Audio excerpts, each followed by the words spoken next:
ফিরছি দেশের খবরে। 1971 সালের 28 মার্চ খুলনার ফুলতলীর নিরীহ মানুষের উপর পাকিস্তানি হানাদার বাহিনী অতর্কিত আক্রমণ চালালে তছনছ হয়ে যায় কুন্ডুপাড়ার শতাধিক পরিবারের স্বপ্নসাধ। শহীদ হন 20 জনের মতো নিরীহ মানুষ। খুলনার শিল্পাঞ্চল প্রতিনিধি মিজানুল ইসলামের পাঠানো তথ্য ও ভিডিও চিত্র নিয়ে রিপোর্ট করছেন ফাইজুল্লাহ সাইদ।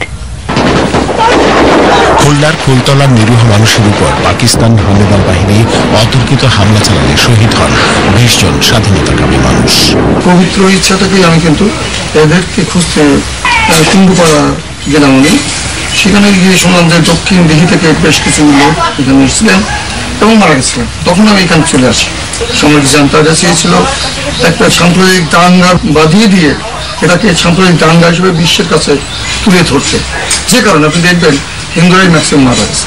বঙ্গবন্ধুর ঐতিহাসিক 7 মার্চের ভাষণের মধ্য দিয়ে স্বাধীনতা সংগ্রামের আহ্বানে সাড়া দিয়ে খুলনার ফুলতলার মানুষ তখন মুক্তিযুদ্ধে ঝাঁপিয়ে পড়ে। এরই ধারাবাহিকতায় যশোর সেনানিবাস থেকে খুলনার জাহানাবাদ সেনাঘাঁটি বা গিলাতলা ক্যান্টনমেন্টে আসার সময় মুক্তিযোদ্ধারা পাকিস্তানি সেনাবাহিনীর বর্বরতার প্রতিবাদে 28 মার্চ মুখোমুখি যুদ্ধে অবতীর্ণ হয়।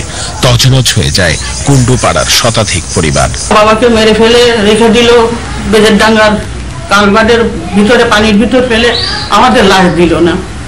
তারপর ডিসি সাহেব থেকে সে পচা গলিত লাশ আমার বাবাকে নিয়ে গেলেন খুলনাতে। নিয়ে আমার বাবার টুটপাড়া চাপা মাটি হয়, আমরা আমার বাবার মুখ দেখতে পারিনি। ওইখানে যা ছিল আমাদের জানলা দরজা খাট পালঙ্ক সব লুট করে নিয়ে গেছিল।